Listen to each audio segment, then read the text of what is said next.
Hello guys, எல்லாருக்கும் வணக்கம். நான் உங்க ஹரிகிரன் ஃப்ரம் மணிமி சோறு போடு சேனல். இது வரைக்கும் நம்ம பார்த்தது அந்த கையை வச்சு இப்படி அடிக்க போகுது. அந்த அடிக்க போற நேரம் இவனை பின்னாடி இருந்து ஒரு பொண்ணு வந்து காப்பாத்துறா. ஒரு பயங்கரமான அட்டாக் விட்டு பின்னாடி நம்ம ஹீரோ வந்துட்டான். அவன் என்ன சொல்றான்னா, நம்மளால பிசிக்கல் அட்டாக்ல எல்லாம் இது கொல்ல முடியாது, இதுக்கு மந்திரம் தான் சரியா வரும் அப்படின்னு மாதிரி சொல்லி அவன் ஒரு என்சார்ட்மெண்ட் போட்டுட்டு இருக்கான் ஒரு பெரிய பெண்ணை வச்சு. பாத்தீங்கன்னா இந்த டீமன் குயின் வந்து நம்ம பையனை வந்து கல்யாணம் பண்ணிட்டாங்க. இதுதான் அங்க சீக்வன்ஸ். இவங்க அவங்களோட ஒய்ஃப் இதை கேட்டுட்டு அவங்களும் ஓகே சொல்லிட்டாங்க. இவன் என்ன பண்றா, இந்த லில்லியனு நம்மளோட இசபெல்லா வந்து அப்படியே பின்னாடி இருந்து குத்திருக்கா. கட்டப்பா எப்படி குத்துவாரு பின்னாடி பாகுபலி, அதே மாதிரி நம்ம வந்து குத்திருக்கு. ஆனா அந்த குத்துன இம்பாக்ட் மூலமா இவ சாவல. அதுக்கு பதிலா இவகிட்ட இருக்கக்கூடிய மொத்த மேஜிக்கையும் அவ அப்படியே அப்சர்வ் பண்ணிட்டா. இப்ப நம்ம பார்க்க இருக்கிறது my wife is a demon queen chapter 2 to 4. So இப்ப நம்ம டீமன் குயின் என்ன ஆயிட்டு இருக்கான்னா, அப்படியே கிட்டத்தட்ட ஒரு மனுஷி மாதிரி மாறிட்டா. இதுல என்ன நடக்குது, எதனால இந்த மாதிரி விஷயம் நடக்குதுன்னு சொல்லிட்டு அந்த ஹை பிரிஸ்ட் கிட்ட கேக்குறா. அந்த மந்திரவாதி பொம்பளை என்ன சொல்றான்னா, அதாவது உங்களை வந்து ஒருத்தவங்க ஸ்டாப் பண்ணாங்கல்ல, அவங்க உங்ககிட்ட இருக்க மொத்த ஆறாவை வந்து எடுத்துட்டாங்க. அது எடுத்தனால என்ன ஆச்சு, உங்க உடம்புக்குள்ள இருக்கக்கூடிய மொத்த ஆறா இப்ப போயிட்டு நீங்க சாதாரண ஒரு ஹியூமனா மாறிட்டு வரீங்க அப்படின்ற மாதிரி ஒரு விஷயத்த சொல்லிட்டு இருக்காங்க. இப்ப நம்ம பொண்ணுக்கு என்ன பிரச்சனைன்னு பாத்தீங்கன்னா, அவளோட பீப்புள் எல்லாம் வந்து எப்படி அவ ரெப்ரசென்ட் பண்ண போறா, ஒரு டீமன் குயின் ஆனா ஒரு ஹியூமன் மாதிரி மாறிட்டா. இப்ப அந்த பீப்புள் எல்லாம் எப்படி ரெப்ரசென்ட் பண்ணி எப்படி அவங்க சப்போர்ட்டா எடுத்து இவங்க கூட போராடி ஜெயிக்க முடியும் அப்படின்ற மாதிரி அந்த ஒரு பதட்டமும், அவளுக்கு என்ன பண்ணுன்னே தெரியாத மாதிரி ஒரு கன்ஃபியூஷன் ஸ்டேட்ல இருக்கா. இதெல்லாம் பார்த்து அவங்களோட டீம்மேட்ஸ் எல்லாருக்குமே, ஐயோ நம்மளோட டீமன் குயின் இப்படி ஆயிட்டாங்களே, இது எல்லாத்துக்கும் காரணம் இந்த ஹியூமன் தான், இவனை போல போட்டு தள்ளுவோண்டா அப்படின்ற மாதிரி சொல்லிட்டு இருக்காங்க. அவனுக்கா எதுவுமே புரியல. ஏன்னா நான் முதல்ல எதுக்கு இங்க வந்தனே தெரியல, என்ன வந்து போட்டு தள்ளுவேன் இது தள்ளுவேன்றீங்க, என்னடா நீங்க இப்படி பண்றீங்களே அப்படின்ற மாதிரி சொல்லி பயங்கர பதட்டமா இருக்கான் நம்ம பயப்புள்ள. அந்த டைம்ல என்ன ஆகுதுன்னு பாத்தீங்கன்னா, சடனா ஒரு 2 பேர் வந்து கதவை திறந்துட்டு உள்ள வராங்க. யாருன்னு பாத்தீங்கன்னா, நம்மளோட டீமன் குயினோட சபார்டினேட்ஸ். அவங்க வந்துட்டு இந்த மாதிரி ஹியூமன் ட்ரைப் ஆளுங்கெல்லாம் வந்து நிறைய பேர் சரௌண்ட் பண்ணிட்டாங்க, இதுக்கு மேல எங்களால உங்களை ப்ரொடெக்ட் பண்ண முடியாது, முதல்ல இங்கிருந்து தப்பிச்சு போங்க அப்படின்னு மாதிரி ஒரு விஷயத்த சொல்லிட்டு இருக்காங்க.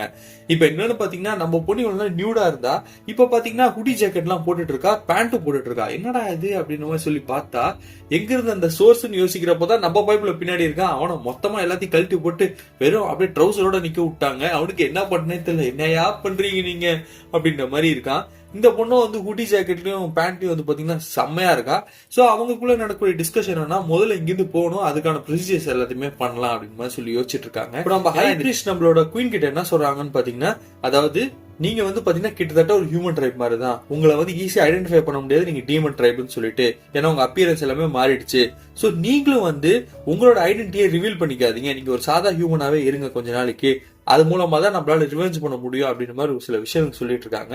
அவங்களுக்கு ஒரு என்சார்ட்மெண்ட் போட்டு அவங்க இங்கிருந்து தப்பிக்க வைக்கிறதுக்கு இந்த ஹைபிரிஸ்ட் ஒரு விஷயத்த பண்ணிட்டு இருக்காங்க. அப்படி பண்றப்போ அவங்க என்ன சொல்றாங்கன்னா, நான் இங்க வந்து லாஸ்டா இருந்து என்ன சாக்ரிஃபைஸ் பண்ணிக்கிறேன், இவங்களை ப்ரொடெக்ட் பண்ணி நிறுத்துறேன், அதை டைமா பயன்படுத்தி நீங்க இங்கிருந்து தப்பிச்சு போயிடுங்க அப்படின்னு மாதிரி சொல்லி அவங்களோட கம்ப்ளீட் சபார்டினேட்ஸும் சரி, நம்மளோட குயினையும் சரி, நம்ம பையனையும் சரி, எல்லாரையும் சேர்த்து அனுப்ப ட்ரை பண்றாங்க. இதை பார்த்த நம்மளோட குயினுக்கு வந்து வாய்ப்பே இல்லை, நான் இங்கிருந்து போவே முடியாது, உங்களை விட்டுட்டு நான் இங்கிருந்து போக மாட்டேன், நீங்களும் என் கூட வாங்க அப்படின்ற மாதிரி சொல்றப்போ இவங்க எல்லாமே அவங்க பிடிச்சி இழுக்கிறாங்க குயினை. இல்ல நீங்க இருங்க, நம்ம இங்கிருந்து போய் ஆகணும், அதுக்கான ப்ரொசீஜர் தான் பண்ணிட்டு இருக்காங்க, நீங்க கொஞ்சம் அமைதியா இருங்க அப்படின்ற மாதிரி சொல்றப்போ இந்த அம்மா நிக்கவே மாட்டாங்க. நான் போன அவங்க வரணும் என் கூடயே, அவங்க இவ்வளவு நாள் நம்ம கூட தான் இருந்திருக்காங்க, அவங்க என் கூட தான் வரணும் அப்படின்ற மாதிரி சொல்லிட்டு இருக்காங்க. இதுதான் சாக்கு. நம்ம பைபிள் என்ன பண்றான்னா, நம்ம பைபிள் அங்கிருந்து ஓடி போயிடுறான். அப்ப அவன் என்ன யோசிச்சுட்டு இருக்கான்னா, ஹியூமன் ட்ரைப் கிட்டயாவது அப்படியே காலில் ஊந்து கெஞ்சி கேட்கலாம், எப்படியாவது என்னை இங்கிருந்து தப்பிக்க வச்சிருங்க, என்னை திருப்பி என்னோட வேர்ல்டுக்கே கொண்டு போய் விட்டுருங்க அப்படின்ற மாதிரி கேட்கலான்னு சொல்லி ஓடி போயிட்டு இருக்கான். இதெல்லாம் பார்த்து அவங்களோட சப்பார்டினேட், பிடிங்க அவனை, இவன் இங்கிருந்து போவே கூடாது, இவன் நம்ம கூட தான் வரணும் அப்படின்னு மாதிரி சொல்லி அவனை பிடிச்சி மறுபடியும் எடுத்துட்டு போறாங்க. இந்த என்சார்ட்மெண்டோட பவர் நல்லா ஒர்க் ஆகுது. இவங்க எல்லாருமே வந்து பாத்தீங்கன்னா அங்கிருந்து அப்படியே மறைஞ்சு போறாங்க. அந்த டைம்ல இந்த ஹை பிரிஸ்ட் மட்டும் தான் உள்ள இருக்காங்க. ஹியூமன் ட்ரைபோட மொத்த கூட்டம் அப்படியே அந்த கதை உடைச்சிட்டு உள்ள வராங்க. அவங்க என்ன கேக்குறாங்கன்னா, எங்க உன் குயினு அப்படின்னு மாதிரி சொல்லி கேக்குறப்ப அந்த மந்திரவாதி பொம்பளை இவங்க கூட சண்டை போறதுக்கு ரெடி ஆகுறா. இவங்களுக்குள்ள பயங்கரமான ஒரு சண்டை நடந்துட்டு இருக்கு. இப்ப என்ன ஆகுதுன்னா, இவங்களை ப்ரொடெக்ட் பண்ணி ஒரு இடத்துல வந்து நம்மளோட ஹை பிரிஸ்ட் வந்து விட்டாங்க. அது எங்கன்னு பாத்தீங்கன்னா, இவங்க ஒரு இடத்துல ஒளிஞ்சிட்டு இருந்தாங்க. அங்க இருந்து கிட்டத்தட்ட ஒரு 2-3 கிலோமீட்டர் தள்ளி போய் அவங்க அப்படியே போய் மறைஞ்சு வந்திருக்காங்க. அவங்களுக்குள்ள நடக்கக்கூடிய டிஸ்கஷன் என்னவா இருக்குன்னா, இதுக்கப்புறம் நம்ம இங்க இருந்து எப்படியாவது தப்பிச்சு போய் தான் ஆகணும், ஹியூமன் ட்ரைப்ல இருந்து தப்பிக்கிறதுக்காக அவங்க பெரிய சாக்ரிஃபைசேஷன் பண்ணிட்டாங்க, ஏதாவது பண்ணணும் அப்படின்னு மாதிரி சொல்லிட்டு இருக்கப்போ நம்ம டீமன் குயினுக்கு வந்து ஆல்ரெடி செம்ம பிஸ்ட்ல இருக்கா, ஹை பிரிஸ்டே இறந்துட்டாங்கன்னு சொல்லிட்டு. இதுக்கப்புறம் என்ன பண்ணணும்னே தெரியல அவளுக்கு. சரி முதல்ல இங்கிருந்து தப்பிக்கலாம் அப்படின்னு மாதிரி சொல்லி அவங்க அங்கிருந்து போலான்னு பிளான் பண்ற நேரம், அதாவது ஹியூமன் ட்ரைப் ஆளுங்க வந்து சுத்தி இருக்காங்கல்ல, அவங்க என்ன பண்றாங்க, ஒரு சின்ன மலையில இருக்காங்க. அவங்க பார்த்தோன்னு, இங்க இன்னும் டீமன் ட்ரைப் மிச்சம் இருக்காங்கடா, இவங்க தலையை தூக்கணும்னா ஒரு தலைக்கும் 20 கோல்டு கிடைக்கும், கண்டிப்பா போய் நம்ம தலையெல்லாம் தூக்கிடலாம்டான்னு சொல்லிட்டு இவங்களை வந்து வெட்டுறதுக்கு வர இந்த ஹியூமன் ட்ரைப் ஆளுங்க என்ன பண்றாங்கன்னா ஒரு வில்லு விடுறாங்க. அந்த வில்லு டைரக்டா இந்த டீமன் ட்ரைப்ல இருக்கக்கூடிய ஒரு பொண்ணு அப்படியே குத்திக்கிட்டு போகுது, அப்படியே ரத்தம் தெரிக்குது. இதெல்லாம் பார்த்து நம்ம பைப்பிள் பயங்கரமா அலறான், ஐயோ ஐயோ என்ன நடக்குது இங்க அப்படின்னு மாதிரி சொல்லி. இந்த லேடிஸ் எல்லாமே என்ன சொல்றாங்க, முதல்ல நீங்க இங்கிருந்து போங்க குயின், நாங்க உங்களை ப்ரொடெக்ட் பண்றோம், இவங்க எல்லாருமே நாங்க தடுத்துறோம், இங்கிருந்து தப்பிச்சு போயிடுங்க அப்படின்னு மாதிரி சொல்லிட்டு இருக்காங்க. அவங்களே அவங்க சாக்ரிஃபைஸ் பண்ண ரெடி ஆகுறாங்க. ஹியூமன் ட்ரைப் ஆளுங்கெல்லாம் அப்படியே வேகமா ஓடி வரானுங்க, இந்த தலையை தூக்கியே தாண்டா ஆகணும் அப்படின்னு மாதிரி சொல்லி அப்படியே ஓடி வந்துட்டு இருக்காங்க. இந்த டைம்ல என்ன ஆகுதுன்னு பாத்தீங்கன்னா, அந்த ஃபர்ஸ்ட் ஒரு அம்பை வாங்கினால லேடி, அவ என்ன சொல்றான்னா, நீ எனக்கு ஒரு ப்ராமிஸ் பண்ணு, என்னோட குயினை வந்து நீ எப்பவுமே ப்ரொடெக்ட் பண்ணுவேன்னு சொல்லிட்டு, என்ன ஆனாலும் அவங்க நீ ப்ரொடெக்ட் பண்ணணும் அப்படின்னு மாதிரி சொல்றப்போ, கண்டிப்பா நான் ப்ராமிஸ் பண்றேன் அப்படின்ற மாதிரி சொல்லிட்டு நம்ம பைபிள் என்ன பண்றான், நம்ம குயினை புடிச்சிட்டு இங்க இருந்து கூட்டு போயிடலாம் அப்படின்னு மாதிரி சொல்லி யோசிக்கிறப்போ, அவ என்ன சொல்றான்னா, என்னால என் ட்ரூப் விட்டு வரவே முடியாது, அவங்க எனக்காக தான் இங்க இருக்காங்க, என்னால முடியாது அப்படின்னு சொல்றப்போ, ஏய் லூசு மாதிரி பேசாதடி, முதல்ல இங்கிருந்து கிளம்பி ஆகணும், இல்லன்னு வச்சுக்கோ இவங்க எல்லாருமே இறக்கிறதுக்கு எந்த யூஸுமே இல்லாம போயிடும், உனக்காக தான் இவங்க எல்லாருமே சாக்ரிஃபைஸ் பண்றாங்க, அதை புரிஞ்சுக்கோ அப்படின்ற மாதிரி சொல்றப்போ, இல்ல முடியாது, இவங்க எல்லாமே என் உயிர் மாதிரி, இவங்களை நான் விட்டு வர மாட்டேன் அப்படின்ற மாதிரி சொல்லிட்டு இருக்கா.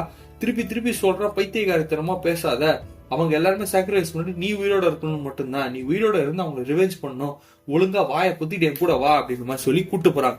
கூட்டு போற நேரம் இவளுக்கு முன்னாடியே அவங்க எல்லாருமே வந்து அப்படியே கொன்னு தீக்குறாங்க, ஒருத்தர் விடாம எல்லாரையும் கழுத்தறுத்து எல்லாரோட தலையை அப்படியே வெட்டி சாய்க்கிறாங்க. இதெல்லாம் பார்த்து அவளுக்கு என்ன பண்ணுனே தெரியல. அவங்க எல்லாருமே இறக்கிறத பார்த்து இவளுக்கு அப்படியே கண்ணெல்லாம் கலங்குது, இவளுக்கு என்ன பண்ணுனே தெரியல, அவ்வளவு கோவம் இருக்கு. ஆனா அது யார் மேல காட்டணும் தெரியல. நம்ம பைபிள் அவளை புடிச்சு கூட்டு போயிட்டு இருக்கான்.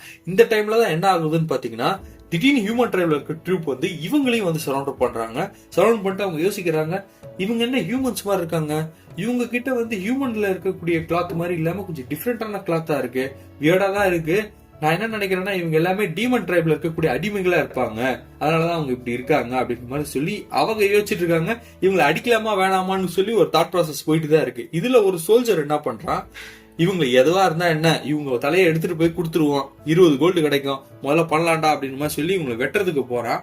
அந்த டைம்ல நம்ம டீமன் குயின் ஆல்ரெடி செம்ம பிஸ்ட்ல இருக்கா, அவங்க டீம்மேட்ஸ் எல்லாமே இறந்து போயிட்டு இருக்காங்க. இதெல்லாம் பார்த்த இருந்த கோவத்துல இந்த அம்மா வந்து அப்படியே அந்த சோல்ஜரை போய் மூஞ்சிலே குத்துறதுக்கு வராங்க. இதோட இந்த எபிசோட் முடியுது.